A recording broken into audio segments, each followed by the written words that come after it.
Deep within the geographical heart of South America lies a territory that for generations was considered an insurmountable barrier: the Brazilian Cerrado. A vast, hostile landscape of highly acidic soil, wild vegetation, and punishing, unpredictable climate. To the scientific and agricultural elites of the mid-20th century, this entire region was classified as an economic wasteland, a place where complex industrial crops would instantly wither and die, and where empires could only go to be buried in the red dust. Imagine a young man in the late 1970s, standing in the middle of this dense, wild brushwood. The air is thick with heat, and the red clay clings heavily to his boots. He's not a polished corporate executive from a coastal capital.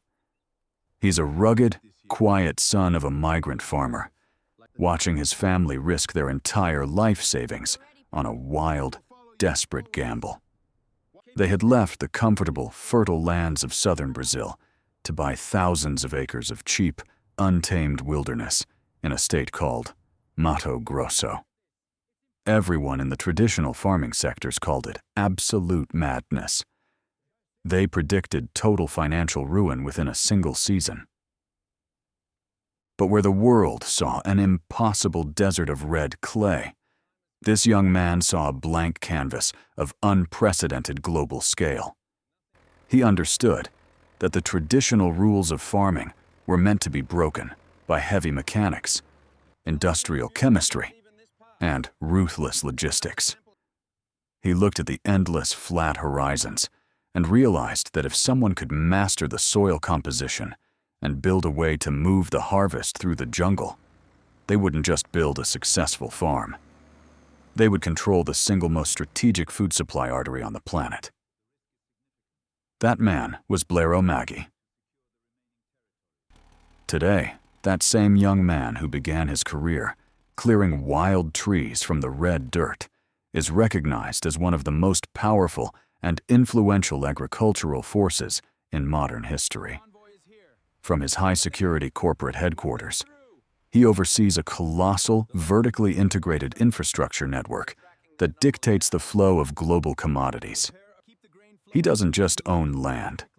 He owns the private ports, the massive shipping fleets, the industrial processing plants, and the literal highways that connect South American soil to the markets of Europe, Asia, and beyond. He is not a public relations creation. He didn't build a digital application or trade virtual assets. He physically conquered the wilderness, built his own cities from scratch, and created a sovereign kingdom of soy that fundamentally restructured the geopolitical food balance of the entire world. Welcome to Land Titans.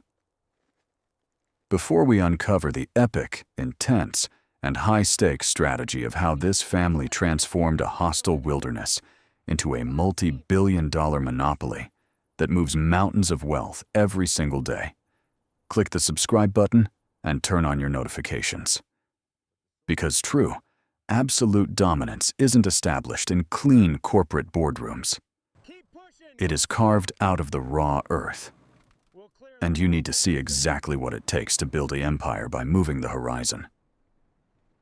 To understand the monumental scale of Blairo Maggi's kingdom, we must first look at the unique and terrifying challenge of the South American wilderness.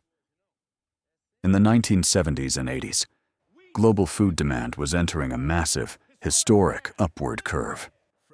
The rising middle classes of developing nations were demanding more protein, and the world desperately needed soybeans to feed its skyrocketing livestock industries. The traditional agricultural belts of the United States and Europe were already running at maximum capacity. The world was running out of room to grow food. The only remaining frontier on Earth capable of meeting this demand was the interior of Brazil. But the challenge was a logistical nightmare.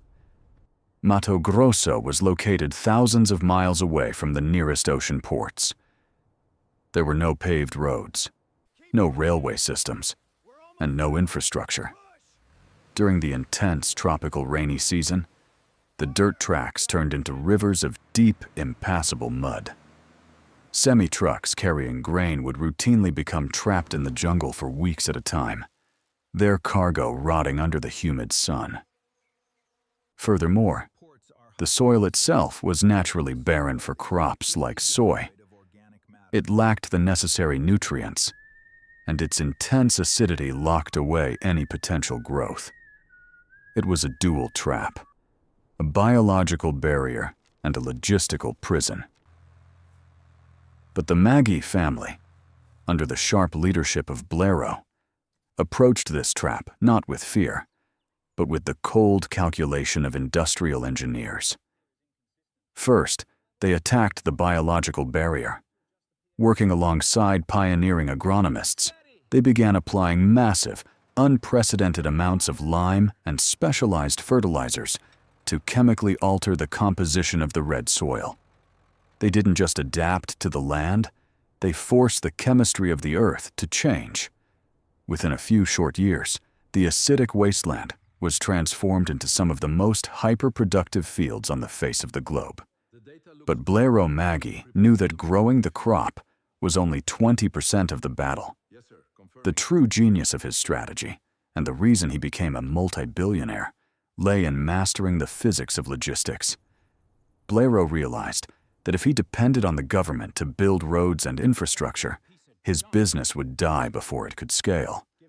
So, he took matters into his own hands. He began acting not just as a farmer, but as a sovereign infrastructure developer. The Maggi corporate machine began investing hundreds of millions of dollars to build their own private infrastructure. They paved their own roads through the wilderness. They constructed massive, high-tech river ports deep within the Amazon basin, allowing giant barges to transport millions of tons of grain directly through the river systems to the Atlantic Ocean. They built private energy plants to power their industrial processing hubs. By controlling the entire chain, from the seed planted in the red dirt to the private port loading the ship bound for Rotterdam or Shanghai, Blairo Maggi eliminated every single middleman. He turned a chaotic, unpredictable jungle transit into a highly automated, hyper-profitable conveyor belt of mass. As his independent wealth and logistical power reached absolute dominance, Blairo made a strategic pivot into the world of politics. He understood that to fully secure his kingdom, he needed to shape the macro policies of the nation. He was elected governor of Mato Grosso, the very state his family had disbrevated decades earlier, and later rose to become the Minister of Agriculture for the entire nation of Brazil. During his time in power, he aggressively pushed the boundaries of industrial expansion, cutting through bureaucratic red tape and driving the construction of major highways and transport corridors. His critics labeled him the king of deforestation, pointing to the massive environmental cost of transforming the wilderness into endless geometric grids of green fields. But Blairo remained totally unshakable, driven by a singular, hyper-focused vision: the cold mathematics of global food security. Today, the Maggi Group is a global superpower. It operates in every sector of the agricultural economy, managing millions of tons of grains annually and pulling in billions of dollars in pure revenue.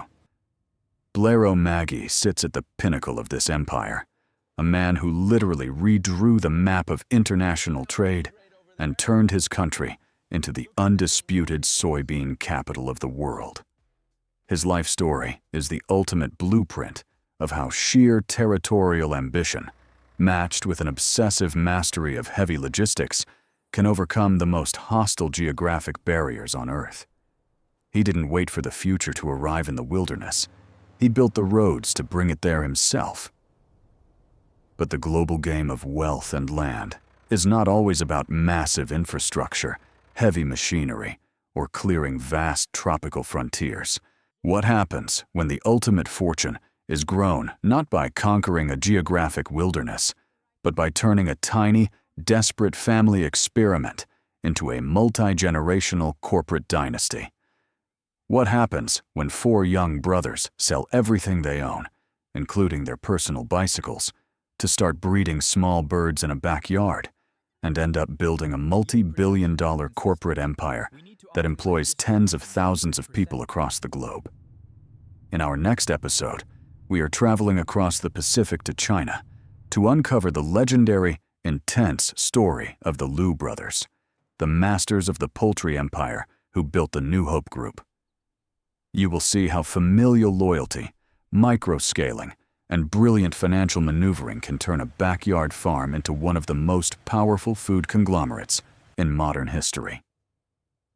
Do not allow the algorithm to dictate the history you learn.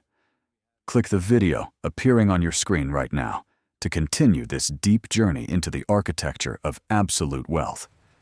Subscribe to Land Titans, leave your comment below on the brutal logistics of Blairo Maggi, and we will see you in the next empire.